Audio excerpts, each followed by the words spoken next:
Saudara, demi mengejar investasi untuk ibu kota Nusantara, Presiden Joko Widodo bertolak ke Uni Emirat Arab. Sebelumnya, Presiden mengungkap ada bos properti dari Uni Emirat Arab yang berinvestasi di IKN dengan nilai yang sangat besar. Pemerintah terus mengupayakan investasi asing untuk pembangunan ibu kota Nusantara. Hari ini, demi menjajaki potensi investasi di IKN, Presiden Joko Widodo bertolak ke Abu Dhabi, Uni Emirat Arab. Menurut Presiden, salah satu yang akan dibahas dengan pemerintah Uni Emirat Arab adalah soal investasi IKN. Jokowi juga mengklaim akan ada nota kesepahaman antar kedua negara. Siang hari ini saya dengan delegasi terbatas akan melakukan kunjungan kenegaraan ke Abu Dhabi, Persatuan Emirat Arab.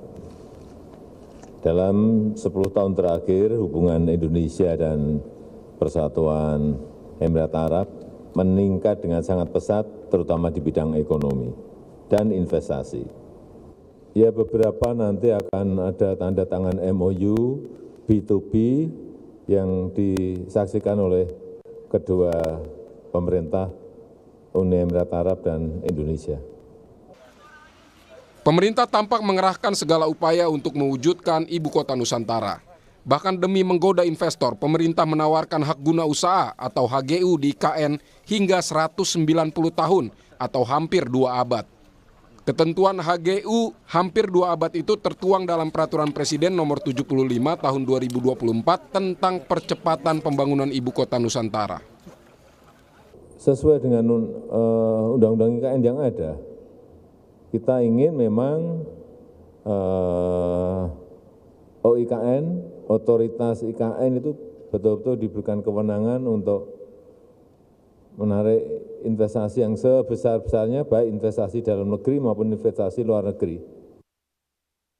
Dalam pasal 9 ayat 1 disebutkan otorita IKN memberikan jaminan kepastian jangka waktu hak atas tanah melalui satu siklus pertama dan dapat dilakukan pemberian kembali satu siklus kedua kepada pelaku usaha yang akan dimuat dalam perjanjian. Sementara di pasal 9 ayat 2A disebutkan hak guna usaha untuk jangka waktu paling lama 95 tahun melalui satu siklus pertama dan dapat dilakukan pemberian kembali untuk satu siklus kedua dengan jangka waktu paling lama 95 tahun berdasarkan kriteria dan tahapan evaluasi. Menteri Investasi dan Kepala Badan Koordinasi Penanaman Modal Bahlil Lahadalia mengklaim infrastruktur klaster pertama di IKN hampir rampung. Menurut Bahlil, investor asing akan masuk saat pembangunan IKN klaster kedua. Adapun kawasan inti pemerintahan akan dibangun dengan dana APBN dan kawasan lainnya menggunakan investasi dari luar. Menyangkut investasi pada klaster pertama, di klaster pertama ini adalah semacam kalau istana itu sarinanya lah ya, sarina menteng, itu semuanya PMDN, semuanya investasinya PMDN. Kenapa PMDN? Karena kita pikir bahwa ini klaster yang sangat inti. Nanti klaster keduanya baru ada investasi asing, PMA-nya. Dan investasi kemarin saya di DPR saya sampaikan bahwa untuk pada klaster pertama totalnya semua PMDN, tidak ada PMA untuk klaster pertama. Nanti klaster kedua baru PMA. Kenapa itu? Karena ini kita ingin klaster pertama karena tempatnya sangat strategis harus dimiliki oleh orang Indonesia semua. Nanti klaster keduanya baru asing. Pemerintah saat ini terus mengejar pembangunan IKN untuk persiapan upacara kemerdekaan 17 Agustus mendatang. Presiden Joko Widodo dan Presiden terpilih pemilu 2024 Prabowo Subianto rencananya akan melakukan upacara di ibu kota baru. Tim Liputan Kompas TV. Saudara, untuk membahas upaya pemerintah memburu investor luar negeri demi pembangunan IKN, kita akan bahas bersama tenaga ahli utama kantor staf Presiden, Johannes Joko, dan juga ekonom dari Center of Economic and Law Studies, Nailul Huda. Mas Huda, Mas Joko, selamat malam. Selamat malam Mbak Livi, selamat malam Mas Huda, selamat malam para pemirsa Kompas TV. Saya ke Mas Joko dulu ya Mas Huda. Mas Joko, pertanyaan pertama saya, jadi siapa investor dari Uni Emirat Arab yang katanya akan berinvestasi di IKN dalam jumlah yang cukup besar? Ya kita tunggu saja nanti Mbak, karena ini kan Pak Presiden dan rombongan sedang dalam perjalanan menuju Uni Emirat Arab. Ya kita tunggu saja nanti hasil dari pertemuan di Uni Emirat Arab. Kabarnya Kejutan, Presiden begitu, Mbak. datang ke sana sudah akan tanda tangan MOU, artinya sudah deal soal kesepakatan ini ya? Mudah-mudahan seperti itu, Mbak. Itu yang kita harapkan, karena bagaimanapun juga ini adalah komitmen Presiden Jokowi untuk terus memastikan bahwa keberlanjutan pembangunan IKN, walaupun sisa pemerintahan ini hanya tinggal beberapa bulan, tetapi komitmen ini betul-betul dijaga oleh Bapak Presiden untuk keberlanjutan pembangunan IKN begitu, Mbak. Boleh tahu dong nilai investasinya, Mas Joko? Iya, tunggu saja Mbak besok, Mbak. Jadi biarkan nanti kan Pak Presiden dan tim yang akan langsung menyampaikan. Kalau saya yang menyampaikan nanti offset kita, Mbak. Oke, saya ke Mas Huda dulu. Mas Huda, jadi apa sebetulnya plus minus IKN di mata investor asing? Iya, Mbak.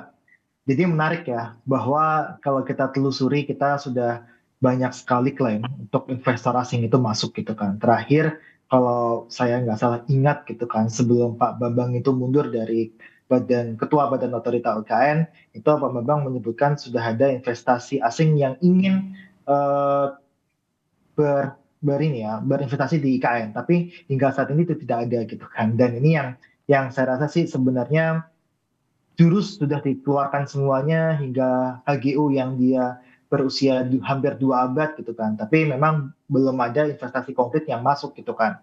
Kalau saya lihat itu baru hanya letter of intent gitu kan, atau letter dari ketertarikan, jadi ketertarikan dari investor asing untuk masuk ke IKN, tapi belum ada investasi yang real yang masuk ke IKN dari asing ya. Jadi kalau kita investasi tunggal dari asing itu belum ada, yang ada hanya investasi dari sektor swasta nasional dan juga APBN lagi. Oke, tapi kan sudah ada ibaratnya apa ya, katakanlah tanda tangan ketertarikan antara investor asing untuk masuk Indonesia, meskipun wujudnya masih belum ada. Yang jadi pertanyaan saya gini, ini kan sudah dikasih HGU hampir 2 abad, 190 tahun. Apa yang membuat belum juga ada bukti konkret bahwa investor itu masuk ke IKN? Apakah karena memang progres IKN masih belum terlihat begitu? Iya, Mas Huda? ke saya ya Mbak ya? Yes. Iya Mbak.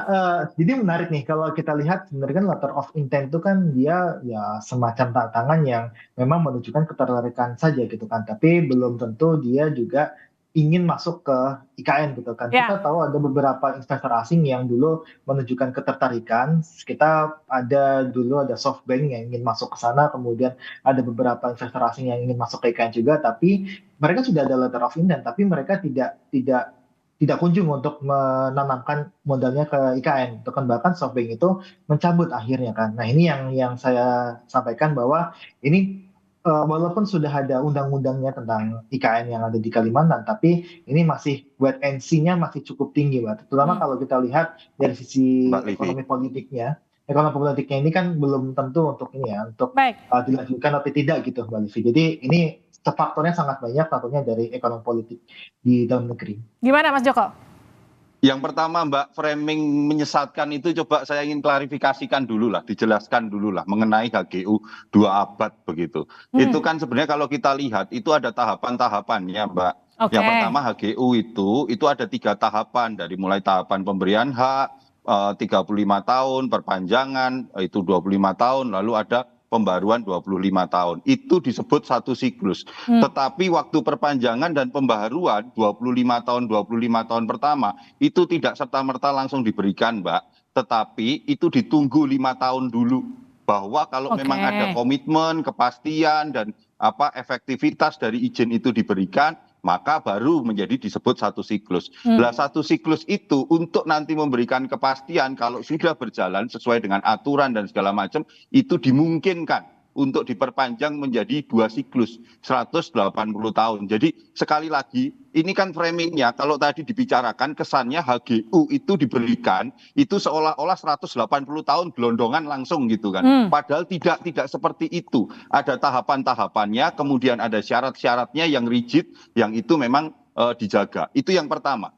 Yang kedua Mbak, terkait masalah investor, ya tentu investor sampai hari ini memang belum bergerak, Karena apa? Karena seperti yang disampaikan juga oleh Pak Bahlil bahwa saat ini fokus pembangunan itu adalah di klaster pertama. Ya. Klaster pertama itu di kawasan inti pusat pemerintahan, di mana memang anggarannya sebagian menggunakan APBN dan juga masuknya investor pemodal dalam negeri. Jangan salah Mbak, sudah dilakukan kurang lebih 3 kali groundbreaking, nilainya juga tidak kecil, hampir sekitar 45 triliun. Artinya yang harus kita lihat, pembangunan ibu kota Nusantara ini bukan sesuatu yang bim salah bim dalam kurun waktu pendek harus jadi, tidak, tapi ini butuh waktu. Dan dalam waktu dan timeline itulah sekarang ini terus dikawal oleh pemerintahan Presiden Jokowi. Nah itu yang kemudian jadi pertanyaan saya, timelinenya itu kan beberapa kali mundur terus ya Mas Joko, seperti misalnya Pak Jokowi akan berkantor di bulan Juli, tapi Pak Jokowi sendiri katakan ini masih 15% secara keseluruhan ya, ini pernyataan Pak Jokowi baru saja. Gini, 15% itu kalau dilihat ibu kota Nusantara secara utuh seluruhnya, begitu, secara Mbak. keseluruhan. Yang keseluruhan, tetapi dalam tahapan kenapa Pak Presiden itu tanggal yang harusnya Juli ini berkantor di sana, tetapi itu tidak bisa dilakukan karena ada beberapa pembangunan teknis kecil, detail-detail kecil yang itu tidak bisa dilakukan karena kendala cuaca. Seperti yang disampaikan oleh Pak Menteri PUPR, Pak Basuki, bahwa dari misalnya 30 hari itu hampir hanya 8 hari saja yang terang, yang tidak ada hujan. Kita tahu sendiri musuh dari pembangunan konstruksi itu kan hujan, begitu Mbak. Ini hal-hal yang kecil, tetapi detailnya bahwa hampir kurang lebih sekitar 90% sarana tahap pertama untuk pembangunan kawasan inti pusat pemerintahan itu mudah-mudahan itu di Agustus itu sudah bisa terpenuhi semua, begitu Mbak. Sehingga artinya sebelum 17 Agustus Pak Jokowi akan berkantor di IKN? Kurang lebih seperti itu, karena tanggal 17 Agustus itu akan diadakan upacara kemerdekaan kita untuk pertama kalinya di ibu kota Nusantara. Oke, saya kembali ke Mas Huda. Mas Huda, jadi coba jelaskan ke saya atau ke kami semua kenapa kemudian IKN masih belum terlihat menarik, khususnya buat investor asing sampai meyakinkan mereka untuk menanamkan modalnya di Indonesia. Ya, yang pertama seperti ini Mbak. Jadi memang apa yang dikatakan oleh Bahlil itu kan ya kita nggak tahu ya apakah itu cuma klaim belaka, karena kalau kita lihat Presiden ke Amerika ketemu sama Elon Musk dan sebagainya, yang terjadi dia cuma jualan Starlink-nya aja gitu kan. Jadi ini yang harus diklarifikasi oleh Bahlil sendiri, yang dia sudah klarifikasi kan sebenarnya ada klaim investasi masuk, tapi sebenarnya dia terakhir dia mengklaim belum ada investasi asing yang masuk. Itu yang pertama. Terus kemudian yang kedua itu adalah ketika kita melihat bahwa ini loh untuk dibangun ring 1, kemudian baru ring 1 udah jadi, terus ring kedua dan sebagainya. Harusnya ketika ring 1 udah jadi, terus kemudian tahap kedua itu sudah mulai groundbreaking kan. Harusnya seperti itu. Harusnya ada investor yang masuk ketika sudah ada, oh ini loh udah mau jadi sebagainya, dan saya rasa sih itu belum terlihat dari investasi asing yang masuk gitu kan. Nah, kenapa saya bisa bilang dulu ya, saya pernah bilang bahwa ini proyek yang sangat ambisius dan berpotensi mangkrak gitu kan. Karena apa? Karena kalau kita lihat Mbak, ini kan sudah sekitar 75 anggaran APBN yang digelontorkan dan jatahnya hanya 15 triliun lagi gitu kan. Nah, tapi hingga saat ini belum ada investasi yang masuk. Harusnya itu ketika 50 triliun itu sudah dianggarkan, itu harusnya ada investasi yang masuk ke IKN gitu kan. Nah ini karena ada politik yang juga belum pasti, kita terakhir kalau bisa kita sampaikan bahwa Pak Prabowo juga ragu gitu kan, dan beberapa yang memang menunjukkan bahwa ke depan IKN ini bisa jadi ini juga menjadi kota-kota yang mati gitu kan, kayak semacam kayak Myanmar ketika ibu kotanya itu dibangun, pemerintahannya emang di sana tapi emang ekonominya tidak ikut serta-merta dari Jakarta pindah ke IKN gitu kan. Nah ini yang ditakutkan sebenarnya, jadi kita takutkan hanya ada bangunan aja yang pindah tapi ekonominya nggak ikut pindah ataupun berkembang di kawasan IKN itu sendiri. Nah kan gini, ada beberapa persepsi mungkin saja terkesan kita yang nggak sabar untuk melihat investor masuk ke Indonesia karena memang progresnya IKN juga masih terus berjalan begitu ya. Tapi katakanlah gini, kalau kita membandingkan dengan negara-negara tetangga, ada Vietnam, ada Malaysia yang juga ibu kotanya pindah begitu ya. Itu gimana Mas Huda kalau dibandingkan dengan progresnya IKN sekarang? Iya, Jangan salah Mbak, bukan IKN ya, ibu kota di Malaysia yang dia pindah dari KL ke Putrajaya itu kan tidak memerlukan waktu tempuh yang lama gitu kan. Dia masih bisa dijangkau, kemudian juga pembangunannya bukan dari nol juga gitu kan. Nah, kita kan dari IKN ini kan dari hutan gitu kan. Dari hutan yang dibabat, kemudian juga ada tanah adat yang di eh, ya di istilahnya dipaksa untuk dirubah jadi IKN dan sebagainya. Saya rasa itu juga miris juga gitu kan, Mbak. Nah, makanya ini kalau saya boleh bilang gitu kan, ini bakalan jadi bangunan-bangunan pemerintahan. Tapi kalau untuk dia ekonominya pindah ke IKN, itu saya masih meragukan gitu kan. Bahkan kita bisa bilang bahwa nggak seperti yang berhasil untuk pindah IKN atau pindah ke IKN, tapi saya rasa hanya pindah pemerintahannya, tapi ekonominya akan tertinggal tetap di Jawa gitu kan. Nah ini yang sebenarnya kita takutkan Mbak, karena kita lihat kalau misalkan investor itu kan sebenarnya kan mencari keuntungan gitu kan. Ketika investor asing ini dia tidak ingin masuk ke IKN dengan cepat gitu kan, harusnya kan rebutan kan. IKN ini bagus, terus kan rebutan. Investor asing yang akan masuk cara besar-besaran gitu kan. Tapi pada saat ini itu tidak ada investor asing yang masuk gitu kan. Artinya memang ini secara kalkulasi ekonomi tidak menguntungkan bagi mereka gitu kan. Nah makanya ini sering kali saya sampaikan harus hati-hati Oke. untuk menyelesaikan di IKN ini Mbak. Nah itu pertanyaan buat Mas Joko. Jadi gimana Mas Joko? Apakah betul IKN itu berpotensi untuk tidak menguntungkan atau kita memang nggak sabaran? Mbak, segala masukan yang disampaikan Mas Huda itu tentu itu menjadi masukan bagi kami di pemerintahan Presiden Pak Jokowi ini untuk memastikan IKN terus berlanjut. Tetapi saya ingin sampaikan gini, ada beberapa fakta di lapangan.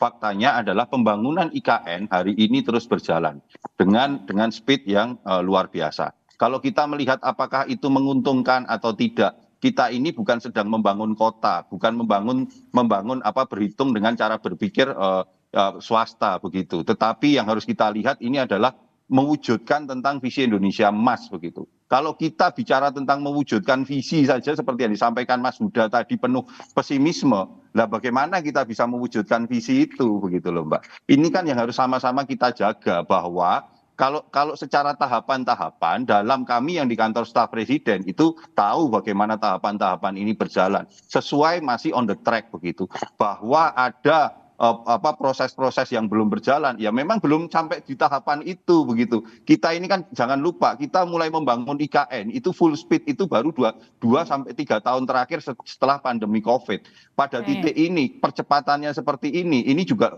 sudah luar biasa. Dan bagaimana juga para investor dalam negeri itu sekarang yang saya sampaikan tadi itu sudah sampai pada tahap ketiga groundbreaking, jumlah investor yang masuk itu sudah 44 triliun. Apakah kita selalu berasumsi selalu kita melihat investor asing? Ini dulu kita bereskan sambil kita berjalan begitu loh Mbak.